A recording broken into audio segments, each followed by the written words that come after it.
and it wasn't just the people of Israel and the Nubians. We went to the Nubian village and all that, and learned about the history, but it was also the people we travel with. When you travel with really cool, like-minded people, it just makes a big difference. So if you want to be notified when we travel again, just text the word travel to 87948, and you can join our B1 Travel Club. It's free.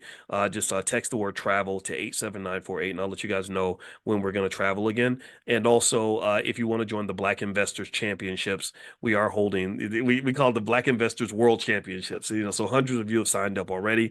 If you go to blackinvestorscup.com, you can sign up for the Black Investors Cup. So it's going to be 6 weeks. It starts on August 19th. We're going to give everybody $50,000 and let you buy stock. One of the rules that we're incorporating, and Amani, if you're in the chat, I see you in the chat. Put this in there. Make sure this is documented in the rule. Everyone's going to be required to own at least 10 different stocks. Okay, you have to own at least 10 stocks the entire time, and you can't put more than 10% of your money in one stock. So what we don't want is we don't want it to become a casino. I don't want everybody to sort of, think about it like gambling, where you just roll the dice and you buy one company and the company doubles or something and then you win. We're not doing that. We're not looking for gamblers. We're looking for investors. This is really important because a lot of the conversation that you see on the internet about stocks and stock options is not an investing conversation. It's not an investing conversation. It is a gambling conversation. I was just in New York and I was coming home and I was sitting in the lobby of this hotel, and a brother came up to me, and I know I can usually tell when someone looks at me, and I can tell if they're familiar with me and they know who I am, because so he comes up and he says, "Hey, can I get you some coffee?" And I was like, "Sure, I like coffee. I appreciate that." And we talked for a minute, and he told me that he follows, and he likes what we do and everything, and I appreciate that very much.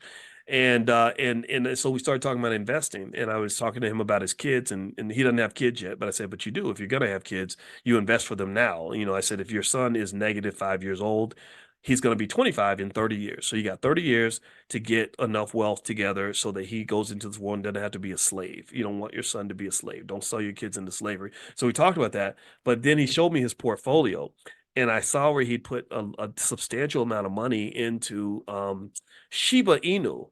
You all know Shiba Inu, the little doggy crypto.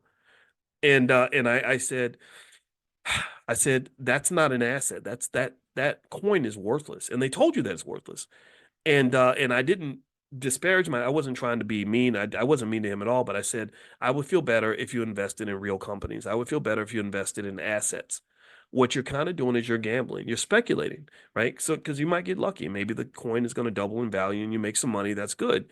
But you're kind of betting on black. You're literally in the casino right now. And I don't want you to put your wealth in the casino. I need you to invest. That means you're buying the stable companies, you're buying the Walmarts, and you're buying the Amazons, and you're buying the Coca-Colas, and you're buying the companies that sell real products that are making real money. That is how you build wealth long term. That the speculation, the like, I'm going to bet it all on black, or I'm going to go buy a bunch of call options and all that. The options literally creates gambling addicts. There are gambling addicts who call themselves investors who are doing this, where they're just making, they're rolling the dice with stock options. So they buy these options, they make $5,000 overnight, and they tell everybody on the internet. But then what they don't tell you is when they lost another 10,000 because the market moved against them. And you want to be really careful about that. You want to invest in a way that is careful and considerate of the important variable, which is wealth preservation.